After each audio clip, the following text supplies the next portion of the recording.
Welcome to another episode or edition or whatever you want to call this of the pull-up.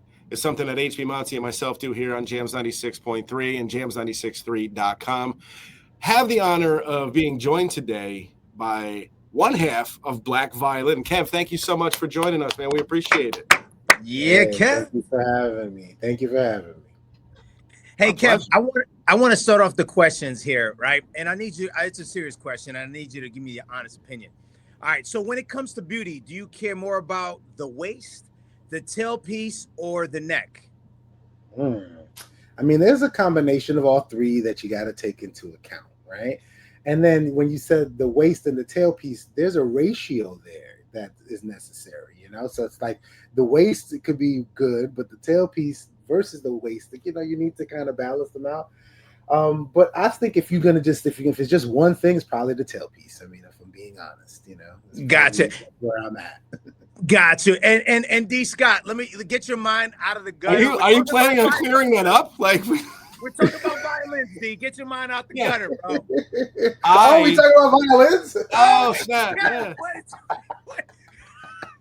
It took me a minute. I was like, what are we doing here? And then when you were like, or the neck, and I was like, violins. I got it. But immediately I was like, what a weird question to open with. Oh, I love this already, man. I love this already. Hey, But HB, to clean it up, violins are made all different ways. They're proportionate, but truly, when it has a nice bottom, it's gonna resonate more. So that's why yes. I like the resonation. The resonate. I love it. I love it. Hey, you know your violins, brother. I love it. Yeah, man. Yes, sir. And listen, real quick, just so you want to, if you're scratching your head, you're like, why are these guys talking to Black Violin? Black Violin is actually going to be at the Palace Theater on Sunday, October 5th. PalaceAlbany.org to get your tickets. Definitely go check them out. I have heard the shows are absolutely amazing. Yes. And I'm sure. And listen, Albany's going to pull up. I know that Albany is going to show out for you guys on Sunday. They need to. This is what it 100%. is. And PalaceAlbany.org to get your tickets. yeah, go do that for sure. So, Kev, if you had to describe Black Violin's music in food form, are we talking Beethoven with hot sauce or like Mozart with a side of trap beats? What would that be? Ooh, that's a nice little thing. I always think Black Violin is a meal, not a snack. So we definitely talking about like kind of a plate of food. I think that it's probably more like Southern hip hop, like talking about like late 90s, early 2000s, because we're from Miami. So like everything's really boom bassy, but maybe that potato salad is the Mozart, you know what I mean? Like I think we are really, really hip hop, and I think we are really, really classical. But like neither of them are a hot sauce or a condiment. They both are the meal, The meal. The condiments like might be like jazz and other things, but like the meat is like the hip hop, and the side is like that classical, and we put it together and make it marry in a way that people don't normally think about it. And I think that's why we've been successful, and that's why people show up to see us, is just that we've put it together in a way, and we've created a meal that doesn't really seem like it makes sense, but when you have it, you're like, wow, like this is crazy. I should have been eating this, So it's sort of like that. That's how I would say it. But like, the classical or the hip hop, it ain't no hot sauce. Like we the meal, baby. Like that's how we think about it. I like it. I like it. Now, since we were talking about sauce, now you guys been blending classical with hip hop for nearly 2 decades. What is the secret sauce to keeping this whole fusion so fresh? I think that a lot of times people they go a little too direct. They'll be like, ba ba ba ba, and then they just put a trap beat on it, and it's just like, Right. okay, we try to think about it a little differently. We don't want it. We could do that, but that's boring to us personally. So we try to create that and make an original song that gives you that same feeling and makes you feel like you've heard it before, but we just made it up, And so we're constantly trying to do that. I think we're really respectful of both sides. Like if it's classical and hip hop, like we're trying to make the realest, dopest, most authentic version of hip hop, but blend it with a really clean version of violin that you think of when you think about violin. Like, I don't want to play violin in a way that I want to play violin in a way be like, when you hear it, be like, wow, yeah, man, I love violin. That is beautiful. You know, I want you to think about it like elevator music. But then what we do to it, you have that same feeling like, man, that violin is pretty. I like that, but man, that thing is going hard though. Like, but at the same time, you know, and really marrying it so it's not like one versus the other. It's gotta be together. It has to like mesh, but also challenge what you're listening to. Be like, dang, this is crazy. I didn't even know I needed this in my life, but wow, like, you know, like that, you know, and that's how you end up getting fans forever. And a lot of our fans, they just keep coming out over and over and over because we've created this thing that you cannot get anywhere else. Love it. I love it. Now, I'm NPR just going to put it out there for anybody that might be watching or listening to this. If you're in the hotel business, if you could give me this kind of elevator music when I'm on an elevator, I'm going to be like, yes. What are you doing? I'm just riding the elevator. It's all vibing. Just going on an elevator ride. I'm going to New York City just to get on an elevator for a high rise so I can just go up and down. There you go. There you go. I'm with you. Oh, People man. are going to look at me weird, but that's fine. It is what it is. Hey, it's okay. I mean, everybody both looks at us weird anyways, D, so we just accept it. We embrace it anyways. This is what it is. That's true. That is true. I get weird looks everywhere I go. Mostly at home. Yeah, mostly at home. Mostly at home. That's another story. That's a side story there. Now, Kev, so NPR once said your music will keep classical alive for the next generation. How do you feel carrying that big torch? I honestly don't think about that. You know, like I live in the music for me and for my partner Will and what we do it. Like, we just out here just trying to inspire people. We just trying to be authentically us. We just trying to have a vibe and, you know, and let everyone see kind of what we do and get inspired by it. I'm here trying to, you know, support my family, support my band's family on this bus and do everything that's needed. I try not to think about, you know, sort of what we may mean. You know, I like to just live in it now. I do think that, you know, I'm proud of the fact that NPR would say something like that, or people kind of hold us in that regard. But, you know, you can't really dwell on that kind of stuff. It'll eat at you. So it's just, I just got to be me. I just got to do me. And we go on stage and do us. And whatever happens is what happens. Who gets inspired is who gets inspired. But we just trying to live in the moment, and however that moment, you know, kind of ripples through everyone else's psyche, that's on them. And, you know, but we appreciate hearing things like that for sure. Yeah, I mean, from winning Showtime at the Apollo to not one, but two Grammy nominations, what's been the pinch me moment in this whole entire journey for Black Violin? This interview. Easily this interview. Of course. I've been waiting for this my whole life. Yeah. There you go. Perfect. See? We're bigger than the Grammys. That's amazing. You know, 2 Grammy nominations, whatever. But JAMZ 96.3 interview, heck yeah. Yep. Yeah, man. Well, those are 2 big seminal moments like that. You know, I remember winning Apollo, and that was back in 2005. And when we won, I was like, I was walking down the street in Harlem, and I was up to my friend's house. His sister lived in Harlem, so we won 3 episodes in a row, and like I'm on cloud 9. And I literally thought like somebody's gonna come mug me and just take my life. I thought that like it was unbelievable that we had just done that. And so that was one of those like kind of pinch me moments, like unbelievable. I called my mom, told her she couldn't believe it. And then like maybe a month later, we were on tour with Alicia Keys playing the Billboard Awards. I met Beyonce that day, everything. And like Destiny's Child was there. And like, you know, and that was another one of those moments where just like, it was just really kind of coming fast at the beginning. Another one was we performed for President Obama at the inauguration.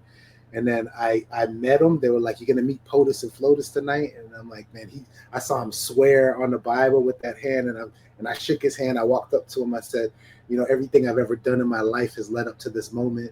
And then he looked me dead in my face and he gave me like that Obama chuckle. And he said, "Oh, well, tough part is to figure out what to do next." And that was like mind blown. I haven't been nervous for anything ever since, honestly. And it's one of those moments that if I ever meet him again, I'll tell him about it. 12 years later, I'm still sitting here like, man, it is like, how do you top that moment? I mean, in your career. So, so that was one. And then the Grammy noms was cool. That was the first Grammy nomination we got. It was during COVID. And I remember like the night before, I'm just sitting in my studio and it's like COVID, the whole world shut down or whatever.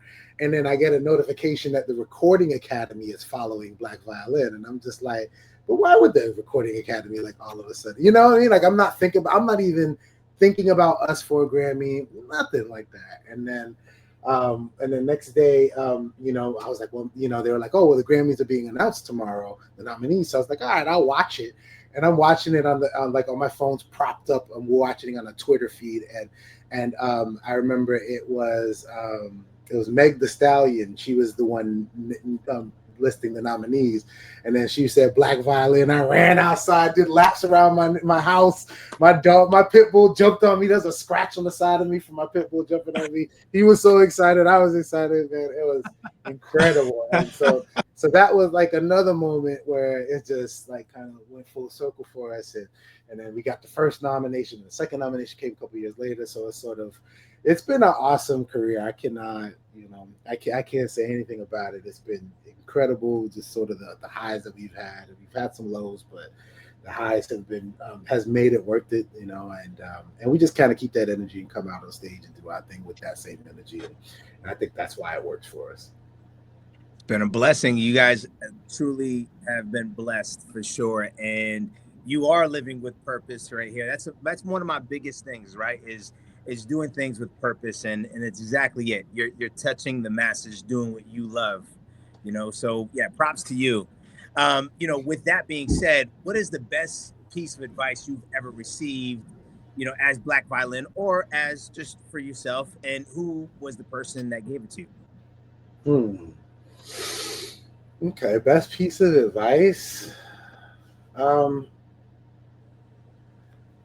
Early on, I mean, like, I think that the people that are closest to you are the ones that you really feel like you want to listen to and make proud of you. But sometimes they're the ones that are too close to understand what your big picture is. So I remember when I was younger, my mom put me in violin, and I'm playing all these orchestras, and I start getting really nice with it. And I'm in high school, I'm nice with it. And then like I get a bunch of college offers, and then I decide to study violin in college. And I knew my mom would be distraught about it, because I always tell her I was going to be a doctor. I played violin. She was taking me to all of this stuff, but she thought I was going to be a doctor, and I was playing violin on the side. So when I told her I was going to be a violinist, right before it, my teacher I was like, I think I'm going to major in violin. And then I was like, she's like, what are your mom going to say about it? I'm like, she's not going to like it.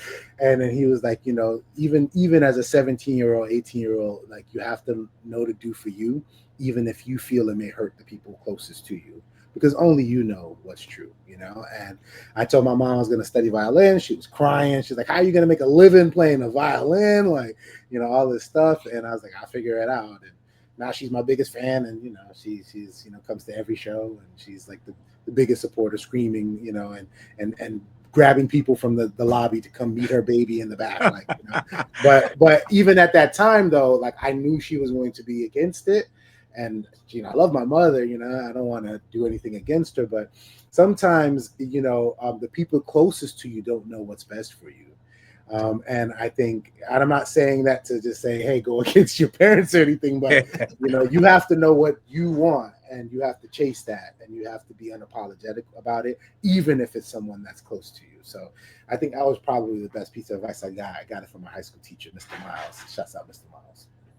No, that's amazing. That's amazing. Now, if you can go back, speaking about high school, if you can go back and talk to your younger self, the one dreaming of touring the world and living this dream, what would be the advice you would give him?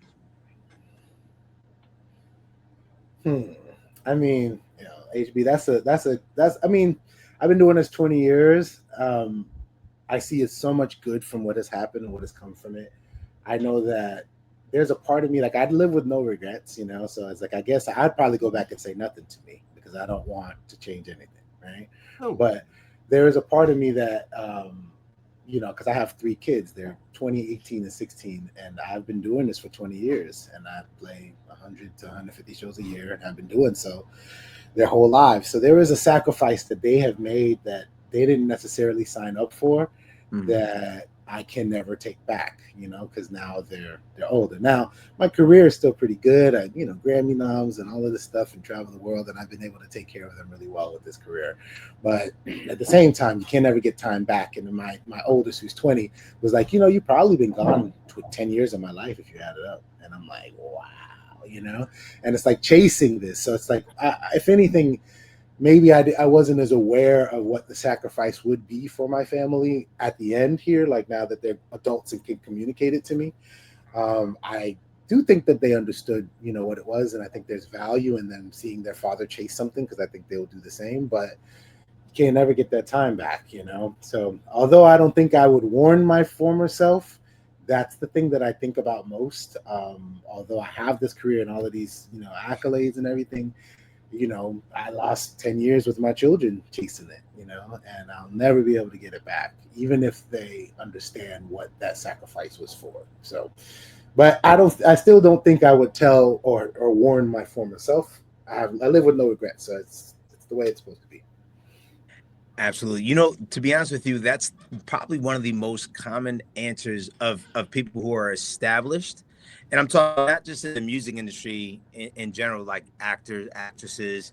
It's funny that you bring that up because it's something that a lot of people on the outside don't realize the amount of work that goes into establishing a career in the entertainment world. Some people just assume, hey, I have this talent, I'm gonna go out there and do it, but there's work that needs to be done day in and day out. And then on top of that, there's bills that need to be paid. So then therefore you're traveling, you're doing these shows, and all of that is consuming, and most people don't realize that. So I'm glad you brought that up and explained it in full detail, Kev, because the reality is the people who are coming up need to realize that this is not something that you just dream of and just, okay, because it's a dream, it's going to happen. The work needs to coincide with that dream and the effort needs to be put forward. And it's an investment of time that, one, we know that we can never get back. And then honestly, like, what I'm thankful for is that, like, a lot of artists put this time in, and and don't reach the heights that we've been able to reach. So so I'm just thankful that 2000, we're like, I think me and Will are 2,200 shows we've played together in our career. Wow. So when you're at that number and you look back and you're like, this was actually kind of worth it, and people are affected by what you do. At least, for me, I do have that, and I'm thankful for that. And I think my kids, they understand it. They're like, yeah, Dad, I get it. You were chasing something, and they all chase things themselves now because they saw it, they lived it. Amazing. So I think that they will probably be better for it, even if there's some sort of like, it has been a long time and a lot of missed time. And even now I'm on a 22-day, tour, and we had some family situations back home, and, had a loss in the family. And as soon as that was done, it's just like, oops, I gotta go. And I'm gone for 22 days and the show must go on, So there is that part of this that I think, it going in, but you don't really understand the effects of the people closest to you. While you're trying to chase this thing, So. Sure. Oh man, do you have anything to add? Because I got just one more thing after. No, I honestly think, like, I know you said you live with no regrets, but I feel like that's, the time missed with the kids. I think that's every parent kind of deals with something like that. I'm not on tour, but I don't think I'm on tour. I just kind of come here every day. But it's not really a tour. I drive to work and then go home. But that's about it. But I think, that missed time with the children, no matter how much it is, because it's something that I live with as well, where it's like, I'm not with my daughter's mothers, and it's like, so I'm missing out on time when they're there. And so I think it's just like a normal parental regret. Although, Yeah. having a child go, hey, by the way, if you like, you're like, I didn't think of that, but thanks for bringing it up. I appreciate that. But Yeah. Kids have a funny way of reminding us, but yeah, I mean, we just had a real conversation about it. My right. kids are in college, so they were just like, yeah. I was like, I've missed some time, and they're like, yeah, you probably missed 10 years of 20. And I'm like, when you say it like that, you know, but she followed it up with, you know, but we understand the sacrifice that you made, and you know, we get it, and you know, we were there and we were well taken care of while you were gone, and all of that type of stuff. So, but it's still sort of like, you know, what I would just look at it, I'm like, okay, Black Violin in the career, and then the time missed, was it worth it? You know, would it ever be worth it? You know, but Right. what was I supposed to do? Just sit home and just take care of them? You know, it's just like, I gotta go out and chase. I have to live. I have to, you know, thrive. I have to provide. I have to, you know. So it is that, and I think your idea is like it's sort of a normal parental thing, you know, when you get to the spot like, man, I missed some time. I wish I would get back, you know. But no regrets, man. You got to live the life that you were given and play the card you were dealt, and do your best that you can with what you got. That's right. Yes, sir. So now the way I want to end this interview is we have this thing called Top 5 Songs in 25 Seconds. And the way this works is like this, Kev. You give us your top 5 songs. It doesn't matter what it is, something that you always listen to or listen to on the road. And I just need to know that within 25 seconds. You think you can pull that off? Sure. So five songs in 25 seconds. Exactly. Your top 5 songs, the top 5 songs that you listen to. Okay. All right, you ready to go? I got the timer ready to go. So I'll just. Right, cool. You ready? Set. Go. Is This Love, Bob Marley? Rosa Parks, Outcasts. I'm gonna say Brahms Concerto Number 2. Johannes Brahms. I'm gonna say Miseducation by Love. Oh no, let's do Retrospect for Life Common, and then let's do Black Star Respiration. Boom. Oh, what was that? 21.01 seconds. 21 and 0. Oh, good job. You did it, Kev. I did artists and titles. Come on, man. Look at you. You know, not for nothing. We like when I was doing this last album, my producer, shouts out to Phil Bodro. He said we did a little exercise of this, and it was like, but we didn't do it with songs. We're like, if you're trapped on an island for the rest of your life and you're going to bring 5 albums, what would they be? So we did something kind of like that, and it's just like, because I mean, you got to think about it. You know, you got to think about it. It's like songs that you won't get tired of. So, you know, if this is the only thing you could ever listen to ever again, what would it be? You know, and so that's why Bob Marley Exodus was on that for me. You know, I want that whole album. You know, and then I did. But you have to think about it. Like, you want some variety. Yes, you need it. You need it. Yeah. So, man, so that was a splattering of my list right there. It's like those 5 songs, a splattering of what I would live with for the rest of my life if I could only listen to 5 more songs. Man, what great choices there. I'm gonna have to steal that question, Kev. I'm not gonna lie, man. I kind of like that one right there. Go for it. It makes you really think, because that is like, okay, well, this is the only thing I'm gonna listen to. So if I have Bob Marley, I feel like that checks a few different boxes. I need a classical one classical one that gives me a lot of different things in one album, you know. I need a classic, you know, kind of hip hop record. What would that even be? Like, you know, if you're gonna pick one hip hop record to live with forever, it's tough, you know. I mean, that's a really tough one. It might be maybe a Quemini, because it's so varied. I'm thinking about, you know what I mean? So it's like you have to really, you know, y'all asking good questions, man. You have to really think about that. Yeah, I mean, Aquemini too, man. What a great album. I mean, you know, Outkast has always come out with these albums that give you a little bit of everything in them. You know, I mean, even like the Love Below and Speaker Box, right? Like 2 albums that were just totally different and a variety of everything, right? You know? So I love that. I mean, even for me, like, going back to some of the older stuff too, like the older Jay-Z, Reasonable Doubt, or like, you know, Nas, going back to some of the Nas albums. I mean, like, oh man, there's so much with hip hop, but then also then you add that variety with Bob Marley. You have that reggae side. You even added the classical side. I love it. I mean, we can go all over the place. I mean, I'm sure you can add some jazz albums too if you really want. For sure. To. You know, if you gave me 10 albums, then you know we really took it. You know, I'm gonna really be able to make it work with 10. Sure. Oh man! So if you're watching this and you're wondering, okay, what is this all about? What you need to know is that Black Violin is going to be at the Palace Theater and you're going to get this experience, but more. So what you need to do is, if you haven't, get your tickets. Go check out these guys. Amazing people. You already know we're vibing. The vibe is there. Now imagine that with some violins, with some hip hop beats, and just a good time. Yeah, you need to be there. That's all I'm going to say. Yeah, definitely get the tickets. Palace Theater this Sunday, October 5th. Show starts at 7 o'clock. PalaceAlbany.org to get your tickets. Get them. Let's go. Pull up, Albany. Hey, Yeah, Kev, man. It's like I said, it's a meal, not a snack. It's super family friendly. Bring everybody. You know, it's like one of those shows that you could come through, bring your kids, bring your moms. Everybody gonna be standing up dancing at the same time. It's a really there's a show where it's like it's musical, but there's also a message. We got an amazing light show. It is truly for people that say, like, if you ask them what kind of music you like, well, I like a little bit of everything. Well, here's a little bit of everything. Black Violin, Full Circle Tour, Albany on Sunday, October 5th. Hope to see you there.